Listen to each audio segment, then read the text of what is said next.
Broad Street Review podcast is an extension of Broad Street Review, Philly's home for arts, culture, and conversation, an online arts and culture journal covering the greater Philadelphia area. I'm your host, Darnelle Radford. Today on the podcast, producing artistic director Deb Block drops in to talk about Theater Exile's 28th season, with more to come. Here is my interview with Deb Block of Theater Exile. And stick around until the end to find out how you can win tickets to the next Theater Exile production, Glitter in the Glass by R. Eric Thomas. On with the show. And welcome to the podcast. I'm your host, Darnelle Radford. Today, I am in the virtual studio with Deb Block, who's the producing artistic director of Theater Exile. Full disclosure, I work at Theater Exile. So this is an Exile interview. And I'm happy to have Deb in the studio. I think it's the first time I've chatted with Deb in the virtual studio. So Deb, welcome to the virtual studio. Thank you so much. I'm so happy to be here. I'm going to take off my Exile hat and put on my podcast host hat. And then we're going to talk about Theater Exile as if I don't know anything about it. Excellent, but you do. Yes. But I thought it would be cool. We're in the spring. The season is rounding up. I thought it would be great to take a look back at our season as we look forward to our next season. So at this point, it's April, mid-ish April. So Deb, tell us about the season up to this point. How has 2024-25 been so far? So far, it's been going really well. We started off with a great production of Red. It was with Scott Greer and Zach Valdez, and they were fantastic. Sparring against each other in our space. It was a great intimate production. And it's about painting and about art and about Rothko, and only one time did an audience member get paint on them. And so, but it was really good, and it started off the discussion about the importance of art in our lives and our community, and we are having a season of art. The whole season is a little bit about that. And so that was a really dynamic production that we do. Every now and then we'll do a legacy play, a throwback play, a play that sort of sits in our aesthetic, but had already been done a few years ago. Maybe every few years we'll do that. Sometimes it'll be a big gap, and sometimes it'll be just a couple of years. So we were really excited to do Red, and we think it was a really important discussion because there's a part of Red which is about the next generation taking over and taking ownership of the conversation. And to me, that was the reason to do Red, because that's the conversations that are happening in our community right now about the next generation taking ownership and driving the artistic conversations. Yeah. And it's even more interesting now as we're in the spring of 2025, and there appears to be an assault on the arts in general, arts and culture, and that is a threat to up and coming artists. If these conversations dim these lights, it's going to be even harder for those voices and that work to shine. Yeah, it is. They're incredibly important conversations under a truly unfortunate set of circumstances happening right now, but it's important for us to keep having them and moving the conversation forward and actually reminding everyone the importance of the arts in their lives. And for chances are everyone who's listening right now knows that. We're not telling the people who are tuning in that how important art is and power of live theater and all sorts of art forms. We have to remember to bring other people with us to that. You and I know this, my friends know this, but who are the people? Who's my neighbor? Who's someone else who may have forgotten with the gap of COVID how important it is to have powerful and dynamic arts in our lives? Absolutely.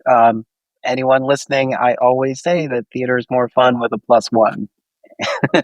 True. It's just as just a gimmick to remind you to buy more than one ticket, to tell a friend, and to engage in that conversation, not just in a solo sense, but bring someone and be a part of it. We Yeah, always say our shows are not over when the metaphorical curtain goes down. It really is when you go out and you're chatting about the play and you're putting the ideas in your head and you're having a drink or having some food and you're talking about it that night or the next day or the next month. That's really, the play keeps going on. yeah. Can you think about any of the responses to Red by John Logan, in terms of like the talkback discussions that were had? Like, is there a moment where the audience responded in a way that sort of stands out for you? Well, I'm not sure if it was specifically talkbacks or just in general in the conversations in the lobby afterwards as well, was that there's a moment in the play where the two actors are painting together on set. And there was something so visceral and magical and transformative for everyone. That was such a meaningful moment. It was a moment with no words. And it was just movement and watching these people just slather paint in a really beautiful way on it. And it, for some reason, just that act of the start of creating art was something that was transformative to just about everyone who saw it. Yeah, there was a very therapeutic moment, which I think, the direction, it was the intention, for that to be sort of this, and the getting in sync as they prime that canvas.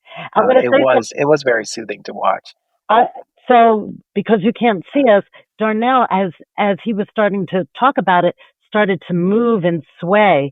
And every single time I watched that show, which was many, many times, during that section, I couldn't help but move my body. It is the power. It was truly the power of live theater. But whatever was happening on that stage, embedded itself in my body. And it was, you say it was therapeutic, it was cleansing, it was transformative, it was really just beautiful in an intangible, ephemeral way. It was a lovely moment. Yeah, that one was a really good time. So that was Red. Red opened the season. And then we moved into Philly Grit. So tell us about this season's Philly Grit. I have been loving Philly Grit, and Philly Grit is a chance for us to uplift Philadelphia voices, works that step outside of the well-made play structure, um, devised work, and we had two amazing plays. Jacinta Yellen's Coal, and that's Koal. Imagine coal and koala bear and coal all mixed together, and Linnea Bond's um, rip your heart out twice, and so no, heart ripped out twice, and so can you. Sorry, Linnea. Heart ripped out twice, and so can you. That was an amazing play about a journey of uh, it it it's a woman who is talking to a bunch of people who haven't been born yet and trying to convince them about the benefits of life, even as telling about all these terrible, terrible things that can happen to you, many of which, or actually all of which, happened to Linnea.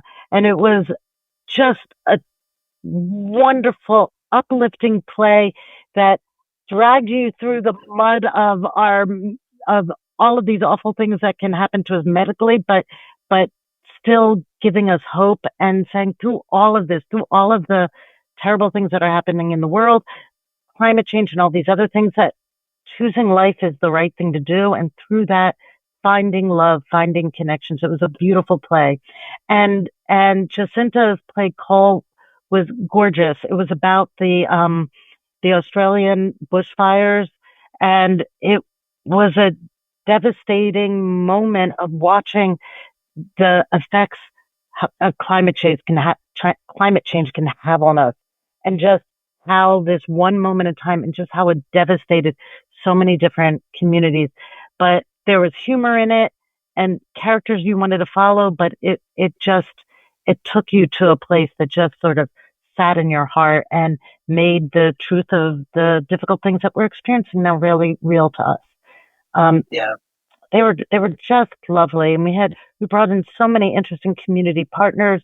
Um, Physicians for Social Responsibility, Pennsylvania, Silly Thrive, all of these groups that Save the Meadows, just these wonderful groups to help us expand the conversation. And and then we ended the event with Camp Cookie, which is a cabaret speakeasy night led by Cookie Diorio, who's a wonderful MC performer. Just want to be in their space as they sing at the top of their lungs. And we had just Conda and Isa Ardiente and Ronnie Marie were just wonderful performers. And it was just uplifting and fun and a whole series of events. And somewhere embedded in there, we had Studio Exhibition, which is our new play development program. We had one of our events. It was a sort of a concert reading of Girl Dolls, the American musical by Pax Resler and Jackie Suro. And it was just a great night. And so it was just, it was loads of fun. The space was filled, just reveling in the joy of new play development. Yeah, just looking at Grit and how two plays and an event came together. How do you see that in the rest of the community in terms of like how the conversations that established companies are having with artists who need locations, need support, and so on, and like bringing things together to sort of elevate the art in a way like we could have just done one of these plays, you know, but instead having the plays and then packaging with the event and then having a reading in the process too. So we're celebrating this work that that is like unconventional, but also ushering in new work and development. And then just having a party at the same time that was full of entertainment and creativity. You know, and those are you seeing like a trend of like how companies can come together and make more exciting reasons to come into the building.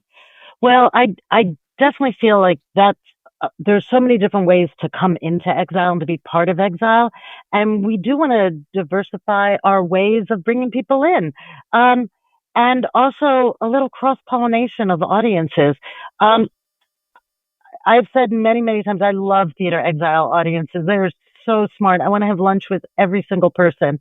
Um, but it is that we do traditional plays, and this gave us the opportunity to introduce people that may not have gone to these plays um, or weren't able to get to Cannonball or something to come see some of the work in in a way. And so there's a lot of cross pollination, which was really exciting and helping to grow our audiences, which is important.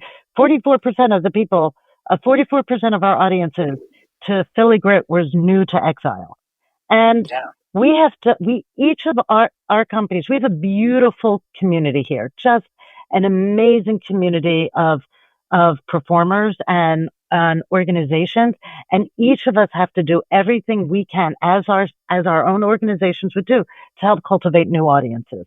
And this is one of the ways that I'm doing it. And everyone has to do their own way. We're all very different, even though there's some overlap with us, each of us. We all have to figure out how to cultivate new audiences and how to keep uplifting our local voices so we can continue to have art and cultivate art. And so this is Theater Exile's way of doing it. Hmm. And through the process of our season progressing through, we've played host to quite a few organizations and events as well. Yes, we have. It's been wonderful. We are so fortunate to have this building that we created and built and worked with these developers. But when we built it, we knew we wanted to make sure that it was not just a home to Theater Exile, but that there was a home for other organizations, smaller organizations that wanted a really good, respectful space, good, clean space with that has resources where they can really explore their art. And so we have by design been trying to keep our space available for outside groups during the fringe. And so definitely having shows during the Fringe as well as other renters during the time. And we love when there's dance and music as well as theater in there. So we've been very excited about. Yeah, I love that concept. For there are many theaters who rent their space out as well, and it's great because you see the venue, and the venue isn't tied to a very specific aesthetic. Hmm. Because you can come in and there's a film festival. You can come in and there's it's all a week of improv shows and classes, or there might be a dance piece or a musical. Like this building has a, if Theater Exile hasn't produced a musical, but a musical is happening in the space, it's like, what else can happen here? And I feel like if you're in a neighborhood that has a theater, you'd be surprised what's happening in that building. It's not just the main stage production. There's a lot of development. There's a lot of conversation about what's coming in the future, and some of that is being presented and teased, in various forms. In every theater that has the benefits of a brick and mortar, there's so much that you can do when you have a physical space in the community. Yeah, it's been exciting, and we've tried to make it as accessible as possible. It's like walking that line in terms of how do we make it affordable and supportive for smaller companies, um, and still for us to be able to turn on the lights and and run our organization. So we're really actively always trying to find that line. Yeah. And so if we keep the timeline in order, the season is not quite finished, Yeah, but there is an event before the final show of the season. And so can you talk about that? absolutely. So so we're doing an event called Exile a Go Go, which is loads of fun. It is as fun as it sounds, and we always want to have fun. At Theater Exile, we tend to do a lot of really like shows that make you think, but we always want to have fun in what we're doing. And so Exile a Go Go is emceed by Lindsay. Oops, sorry, is emceed by Cookie Diorio, and it's food and entertainment. Emily Schumann's going to be playing some music. We're going to have some scenes from next season. There's an amazing raffle. Uh, I have to actually talk about this raffle for a second because um, Denise Okay. Cavalieri, who puts our raffle together, it's like insanely good. Like there are trips and there's shows and there's like beach houses and artwork, actual artwork that can be made for you, transferred by artist Eric Oakta. There's just all of these amazing things, and it's a lot of fun. And at the heart of this event, besides the fun and the singing and the music and the amazing food, because we all like to eat over at Exile, is we do an art and community award. And this is going to be our third year of doing this award. And this year we are honoring Lindsay Scanepico.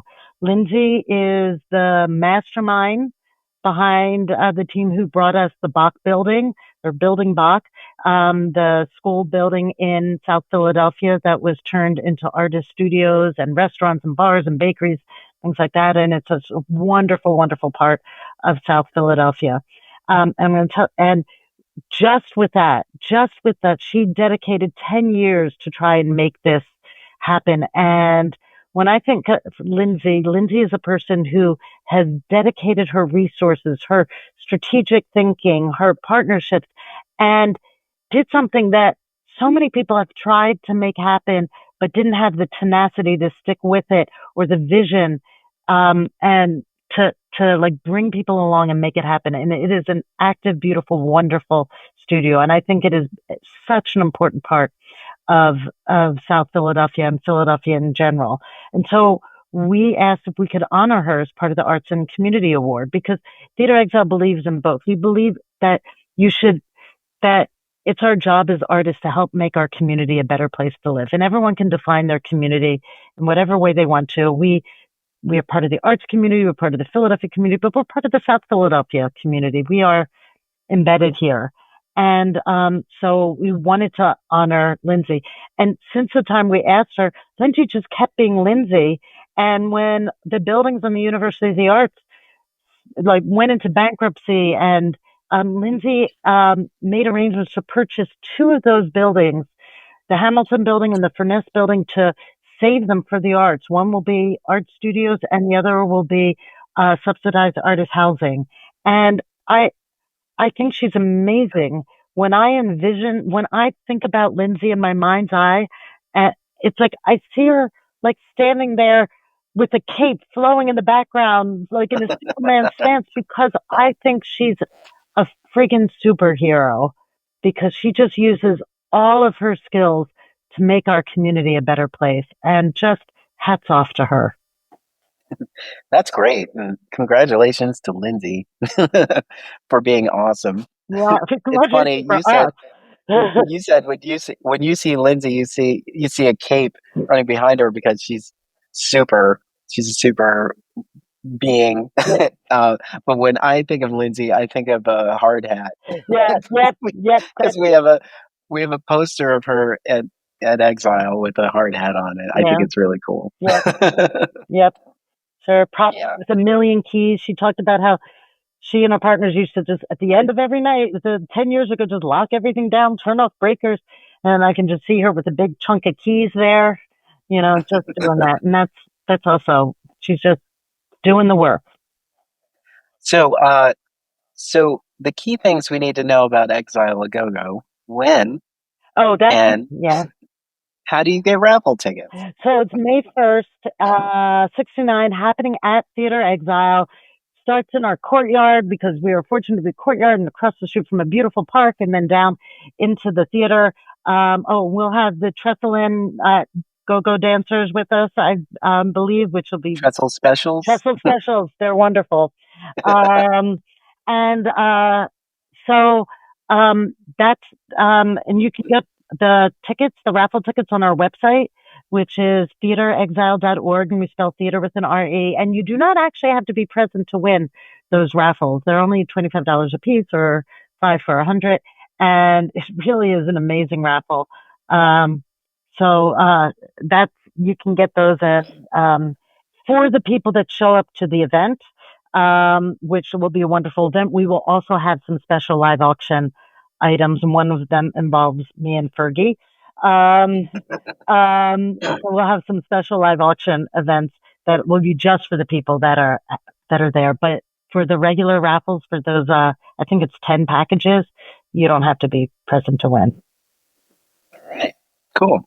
So now we know about Exile a Go Go, how we can either attend or just get in that raffle. I looked through. There's a lot of good things in there. Oh my God, so many good things. I'll have to put my name Yeah. in this year. So then after that event is the final show of the season.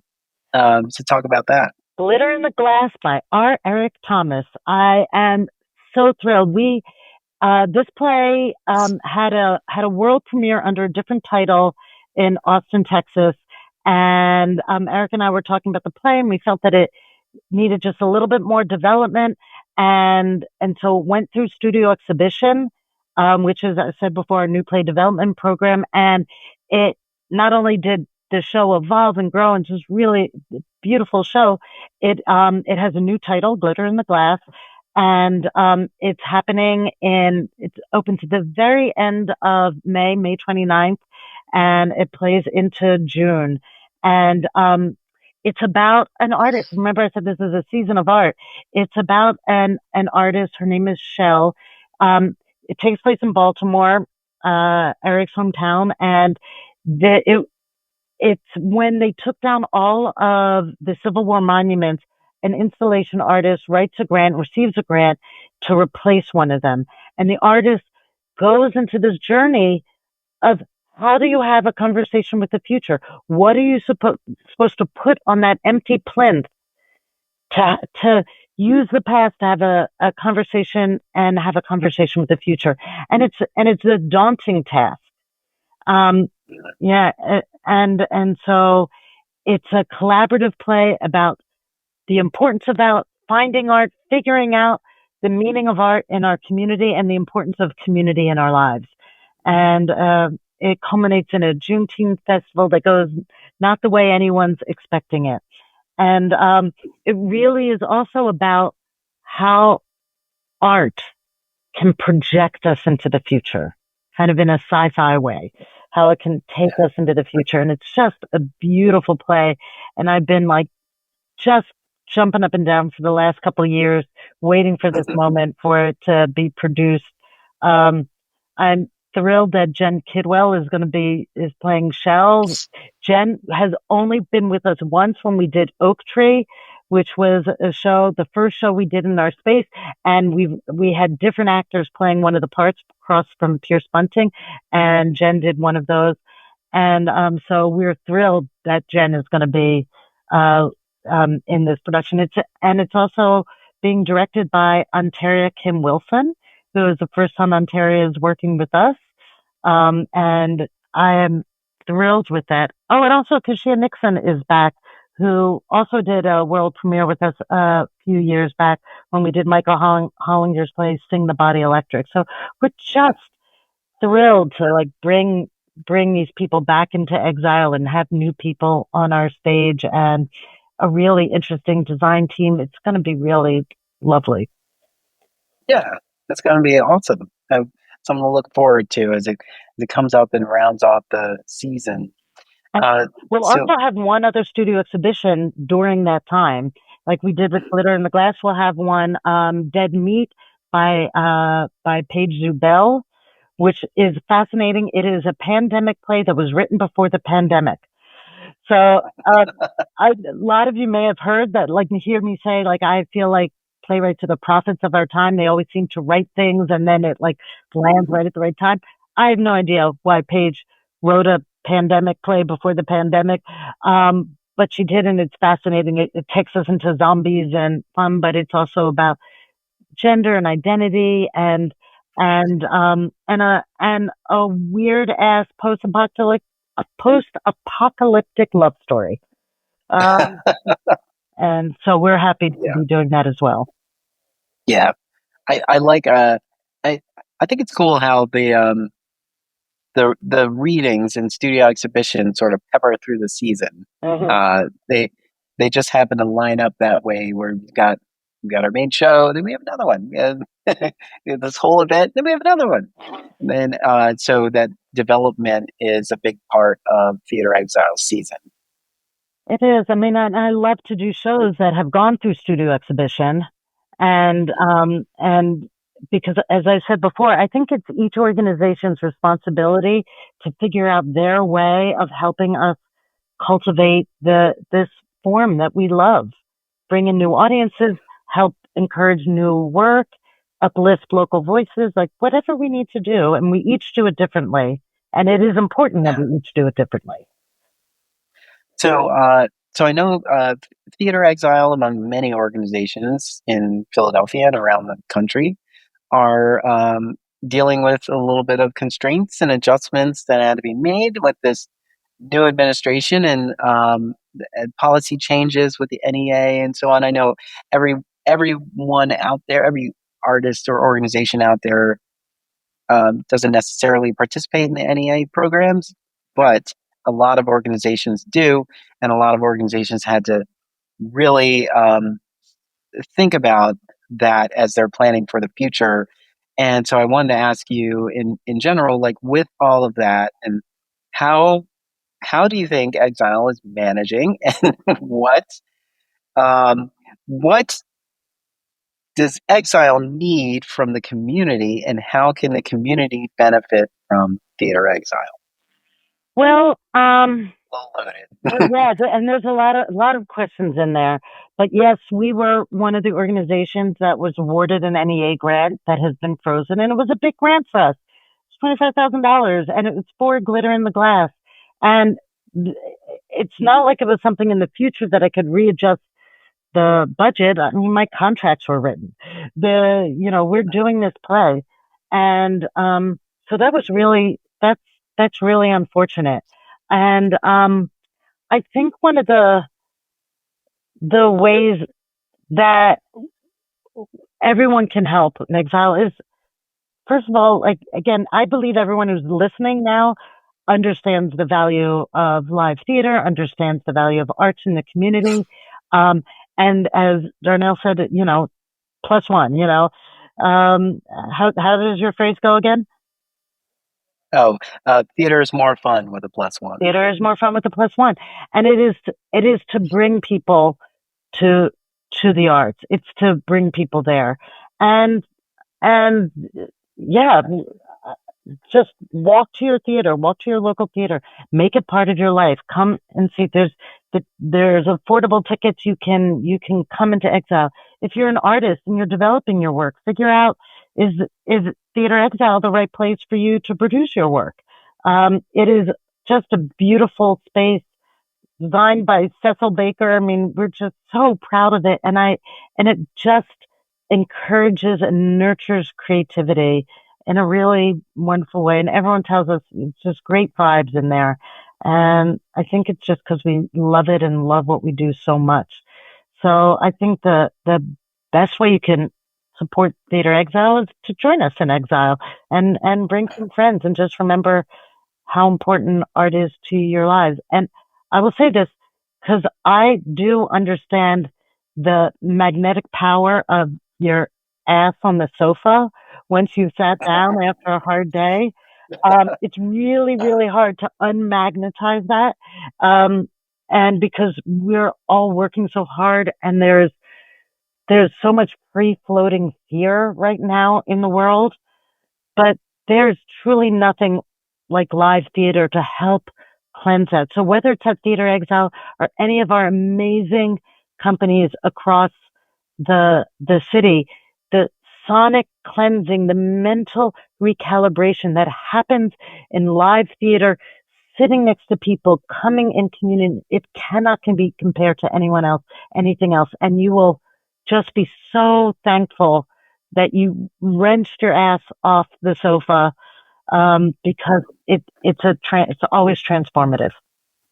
Yeah, well, absolutely. And so, Deb, thank you for recapping the season and telling us what we still have to look forward to.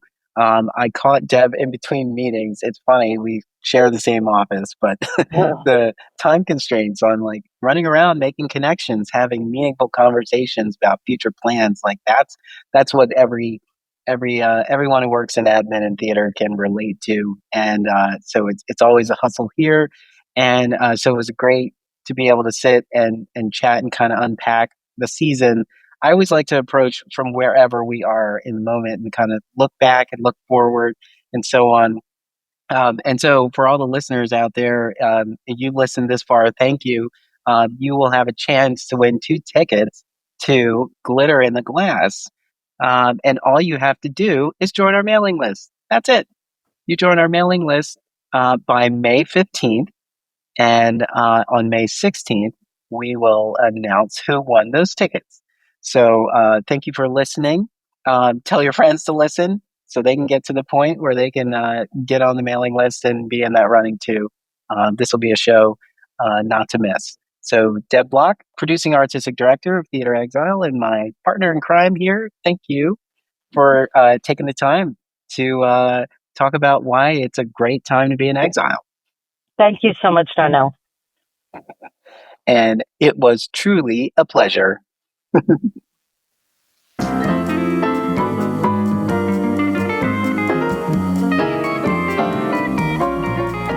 Thank you to our guest, Deborah Block, for joining us on today's podcast. Theater Exile has provided a pair of tickets to the next production, Glitter in the Glass, by R. Eric Thomas.